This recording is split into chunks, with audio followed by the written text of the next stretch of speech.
Vēl pirms dažiem gadu desmitiem Ķīna bija pilnīgi nabadzīga un tehnoloģiski atpalikusi lauksaimniecības valsts. Tikai aptuveni 30 gadu laikā tā ir ekonomiskā, tehnoloģiskā un arī militārā augšupejas procesā, lai kļūtu par vadošo pasaules lielvaru. Lai varētu pareizi klasificēt šo Ķīnas Tautas Republikas straujo augšupeju, ir svarīgi tuvāk aplūkot tās pirmsākumus un attīstību. Oficiālās vēstures grāmatas un pat populārie plašsaziņas līdzekļi par Ķīnas Tautas Republikas vēsturi mums nesaka, ka saskaņā ar slavenu pētniecisko žurnālistu teikto, tā ir nesaraujami saistīta ar 3 vārdiem – Rothschildi, Rockefelleri un Skull and Bones. Tagad sekojiet mums piedzīvojumiem bagātā ceļojumā Ķīnas vēsturē, kura laikā kļūst skaidrs, ka Ķīna tika mērķtiecīgi veidota kā jaunās pasaules kārtības instruments un ir plānotās pasaules dominēšanas sistēmas priekšvēstnesis. Pirmais – skats uz aukliņu vilcējiem fonā. Skull and Bones ir ļoti ietekmīga ASV slepenā okultā organizācija, kas dibināta pēc Lorda Rothschilda pamudinājuma un ko finansē Rockefelleri un citi Volstrītas baņķieri. Saskaņā ar ASV žurnālistes Aleksandras Robinsas teikto, Skull and Bones ir izdevies iefiltrēt gandrīz visās nozīmīgajās ASV zinātniskajās, politiskajās, finanšu un mēdīju valdības institūcijās. Skull and Bones veido arī ārējo attiecību padomes CFR iekšējo loku, ko arī inicēja Rothschilds un finansēja Rockefellers.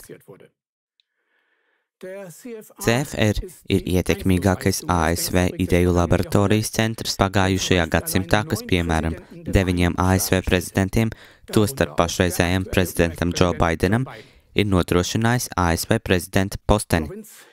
Savā pētījumā Robinsa nonāca pie šādiem secinājumiem. Skull and Bones, tātad arī Rockefelleru un Rothschildu mērķis ir izveidot jaunu pasaules kārtību, kurā tiek ierobežotas individa brīvības, un visa vara tiek koncentrēta nelielas elites rokās.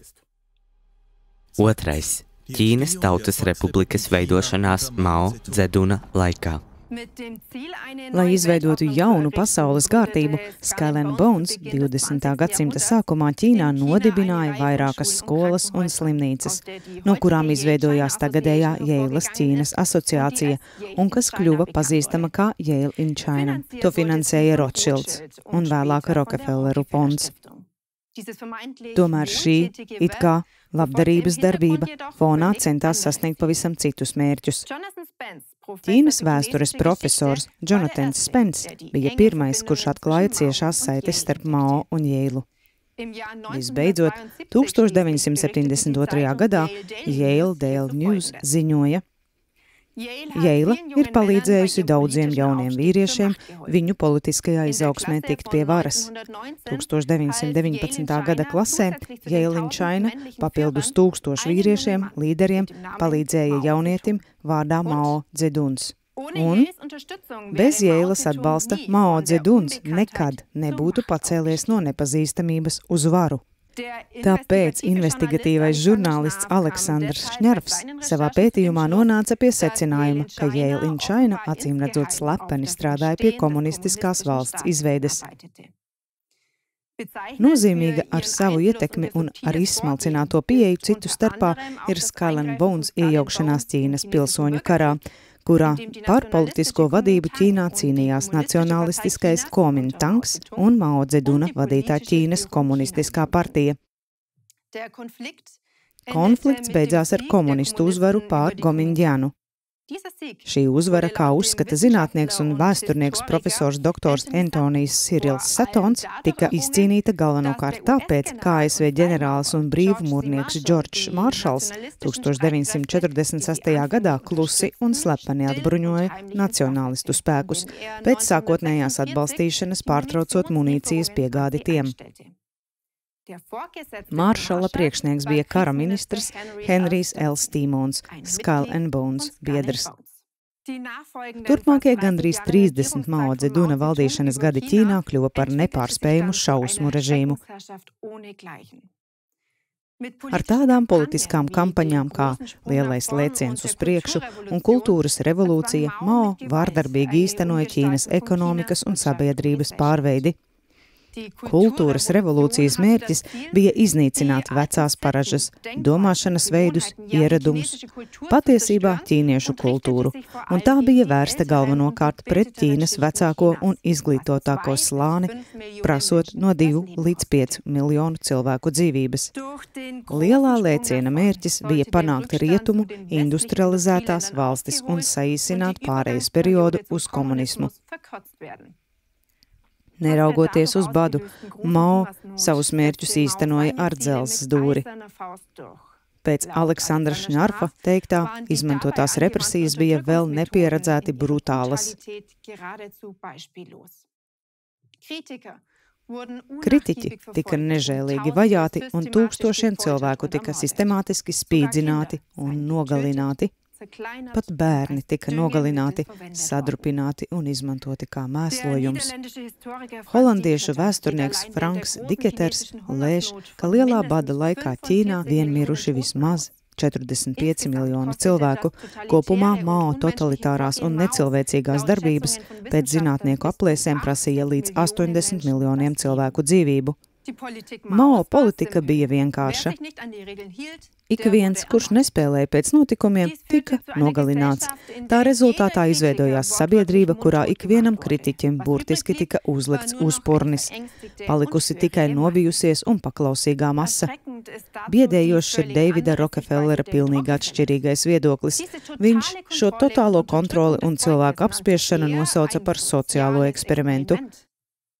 Rokefellers burtiski teica, sociālais eksperiments Ķīnā priekšsēdētāja Mao vadībā ir viens no svarīgākajiem un visveiksmīgākajiem cilvēces vēsturē.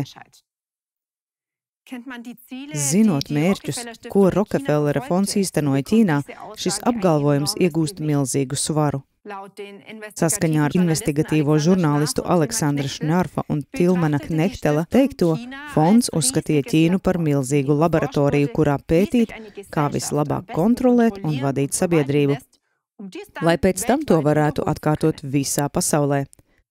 Tas, ka Rokefellers slavēja Mao noziegumus, liecina, ka Mao acīm redzot bija attaisnojis viņa cerības un pabeidzis šo sociālo eksperimentu, pilnībā apmierinot Rokefelleru. Tomēr, kā redzēsim nākamajā punktā, tas bija tikai pirmais Rokefellera, Rothschilda un ko solis. Trešais – Ķīnas kā pasaules lielvaras izaugsme. Pēc Mao līdz 1997. gadam Ķīnas likteni faktiski noteica Deng Xiaopings. Viņš iegāja vēsturē kā lielais reformators, kas aizsāka Ķīnas atvēršanu un tās ekonomikas un pasaules lielvaras izaugsmi. Taču arī tas nenotika tā vienkārši, un tas nebija nekāds ekonomisks brīnums. Sākuma signāls šai attīstībai bija ASV prezidenta Niksona tikšanās ar Mao Dzedunu, ko 1972. gadā organizēja Henrijs Kisingers. Aizbildinoties ar to, ka Ķīna ir jāveido kā pretsvars PSRS, uz Ķīnu sāka plūst rietumu nauda un tehnoloģijas, tādējādi ievadot Ķīnas uzplaukumu. Tagad ir jāzina, ka Niksons un Kisingers abi bija vai ir CFR biedri, un ka Kisingers ir cieši saistīts arī ar Rothschildiem un Rokefelleriem. Attiecīgi, viņi izmantoja visu savu ietekmi, lai no vienas puses veicinātu Ķīnas uzplaukumu un no otras puses nostiprinātu savu varas pārākumu Ķīnā. Rothschildi 1982. gadā pārņēma kontroli pār Ķīnas centrālo banku un līdz ar to arī par tās monetāro politiku. Rokefellera banka, Chase Manhattan Bank, kļuva par Ķīnas bankas oficiālo pārstāvi ASV un atvēra vārtiņus naudas ieplūšanai Ķīnā. Šī nauda lielā mērā tika novirzīta pētniecības un attīstības iestāžu finansēšanai, kas izraisīja rietumu zināšanu aizplūšanu uz Ķīnu.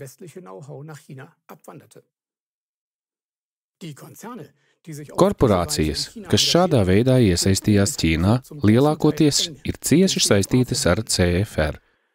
Tie ir tā sauktie Fortune 500 uzņēmumi, piemēram, Ford, General Motors, IBM un Microsoft.